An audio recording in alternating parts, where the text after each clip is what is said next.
Men bilan aloqa qilasan. Qizim qo'rqqandan u bilan aloqa qilgan. Keyin yotgan payti bunday itarganda bu ham ikkinchisi ham ishini qilgan. Yolg'iz ayol boshi bilan farzandlarini boqish ilinjida musofirlik yo'lini tanlagan onaning 14 yoshli qizi 4 nafar voyaga yetgan shaxslar tomonidan kaltaklanib zo'rlangani aytilmoqda. O'zbekistonning istalgan hududidagi har bir qizaloq singillarimiz shuni bilishini xohlardim. Agar Xudo ko'rsatmasin, boshiga kulfat tushsa, qonun undan yuz o'girmaydi. O'sha nabi bosh tergovchisi aytdi. Menga qarang dedi, bitta savol beraman sizga dedi. Ozgina bo'lsa ham ko'nglingizdan o'tgani yo'qmi bu ish yopiladi deb menga savol beryaptilar. Men aytdim, yo'q. Ha, tergovchi aytyapti. Har bir bola xabardor bo'lsin. Davlat uni himoya qilishga majbur. Charchadim men bu mavzudan. 4 oy ham jazosini olsak, keyin biza shu chetga ketsak. Qo'limni kuydirayotgan sham og'rig'ini ko'pchilik his qilib ko'rgan bo'lishi mumkin. Ammo 14 yoshli qiz 4 nafar voyaga yetgan shaxs tomonidan kaltaklanib zo'rlanishi ortidagi og'riqni tasavvur qilish ham, tushunish ham imkonsiz. Qalampir.uz tahririyatiga murojaat qilgan ona qiziga nisbatan sodir etilgan zo'ravonlik, shuningdek, ichki ishlar organlari tomonidan ishga sovuqqon yondashilayotganligidan noroziligini bildirdi. 2025-yil 22-dekabr kuni O'zbekistonda kelganman, Rossiyadan. Qo'shnim menga qizimni krukka qolib ketganligini aytishdi. Qizimdan so'raganimda, qizim haqiqatan ham 4 ta bola zo'rladi deb aytdi. Qizim voyaga yetmagan qiz, 9-sinf o'quvchisi. U o'sha payti 14 yashar edi. Voqea 28 noyabrda bo'lgan. 22-dekabr kuni kelgan bo'lsam, 23-dekabr kuni militsiyaga borib xabar berdik. 4 ta bola bo'lgan. Ular sinfdoshi bo'lganmi, tanish Yo'q, bo'lganmi? ular bittasi tutingan akasi bo'ladi. Qizimga aytgan ekan, men bilan gaplash degan. Yo'q, sen bilan gaplashmayman, aka-singil bo'laman degan ekan. Keyin bular qizlar bilan tashqarida yurgan payti ko'rib qolgan ekan. Sen nimaga men bilan gaplashmaysan deb uyga kelib, yur, dugonangni chaqirib ber, meni so'kib qo'ydi deb uydan olib chiqib ketgan. U bola necha yosh? U bola 20 mi, 20dan tepa voyaga yetgan. Ha, voyaga yetgan bola. Keyin yur, dugonangni chaqir deb uydan olib chiqqanda boshqa joyga haydagan mashinani. Uni ichida 3 ta bola bo'lgan mashinaning ichida. Chaylaga olib borgan. Odam yo'q joylar. O'sha olib borgan. Bitta kichkina xonacha bo'lgan. O'sha yerda shu tekkanlar qizimga. Boshida kirganda, "Yur, manaqa gapim bor" degan. Mashinani haydab kelayotgan payti qizim aytgan, "Qayerga haydayapsan qiz? Bu dugonam bag'da turadi-ku" desa, "Yo'q, manaqa ishim bor, kirib chiqaylik" degan. Keyin bular bu tarafga ketgandan keyin qizim o'ylagan bir joyga kirib chiqadi, boramiz deb. Keyin "Yur, manaqa xonaga, senga gapim bor" degan. "Nima deysan menga?" deganda, menga ishab tushirganlar. Keyin tushirgandan keyin "Yechin" degan. Qizim aytgan, "Yo'q, yechinmayman" deb chiqmoqchi bo'lgan. Keyin o'rtog'i aytgan, "Eshikni yop tashqaridan" degan. Bu tashqaridan eshikni yopgan. Keyin qizimga tekkan. Qizim baqirgan, u atrofda hech kim yo'q, pola, faqat pola.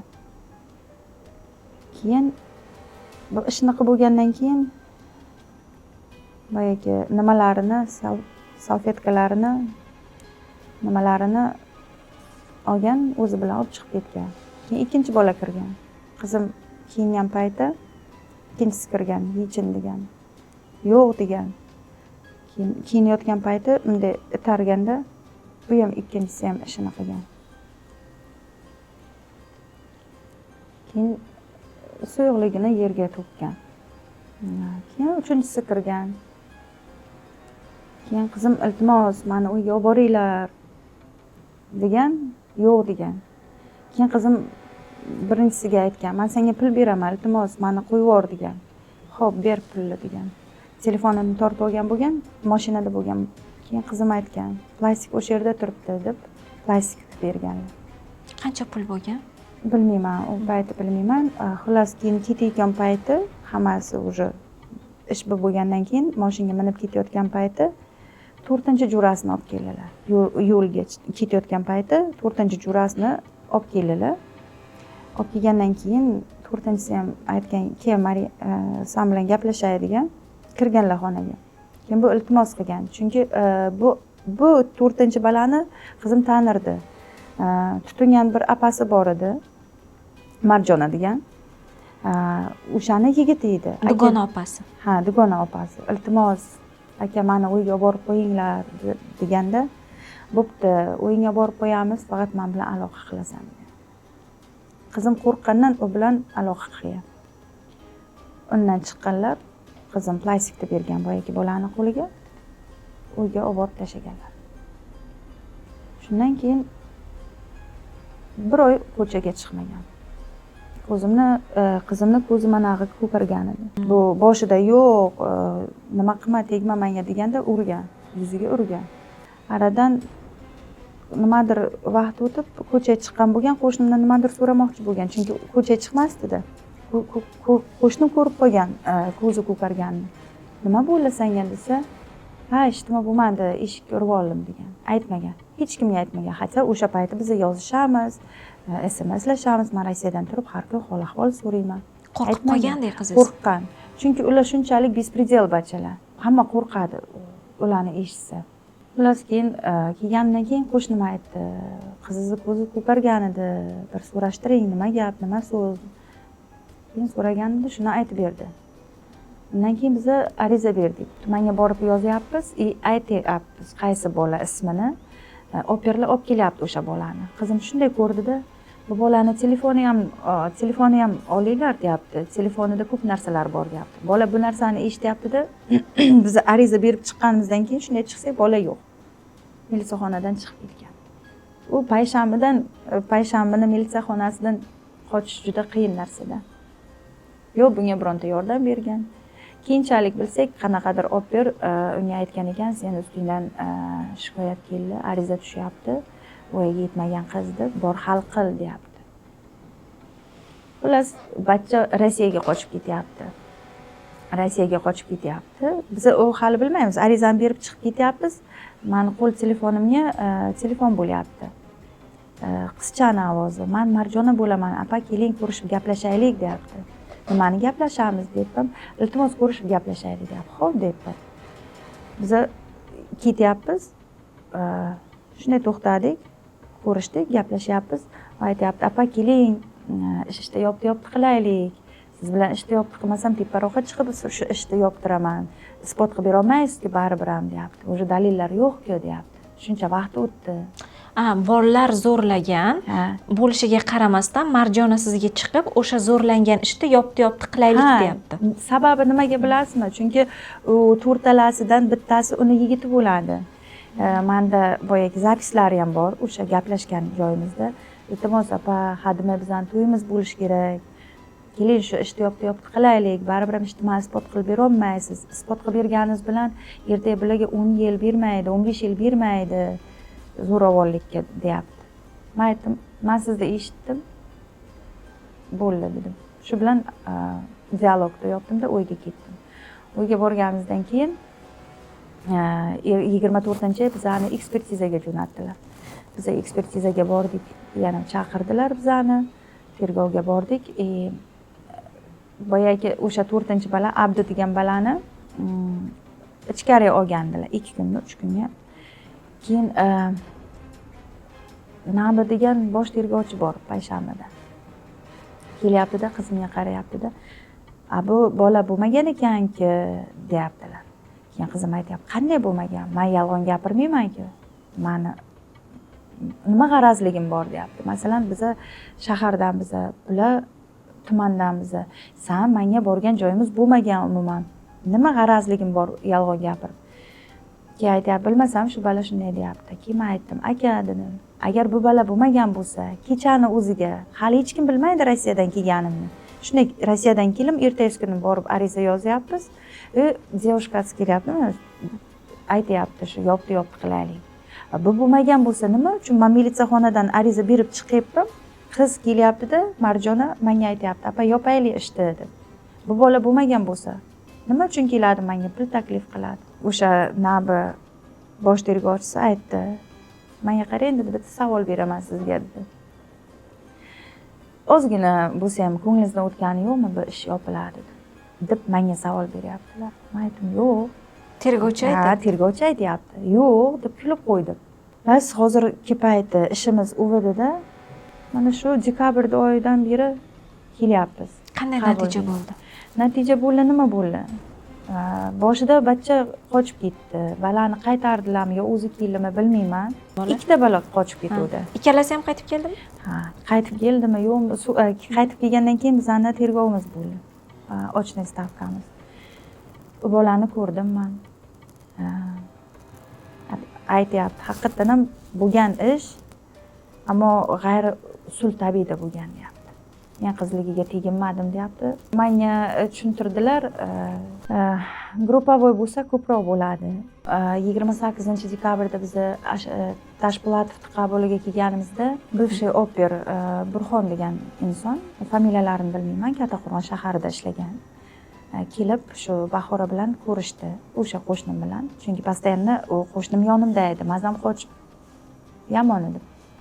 Kelyapti-da, unga aytyapti, "Menga qara" deyapti, "Ke qiz bilan gaplash, kelinchak bilan ham gaplash. Ikkita balani ishdan chiqaraylik, boyagi rulda o'tirgan bola bilan Abduni. Ikkita bola nima qilsa qilsin, ikkita bolani ishdan chiqaraylik" deyapti. "Men senga pulni beraman, kelinchakni ham ko'ndir, qizcha bilan onasiz tashqarida gaplash, ko'ndir.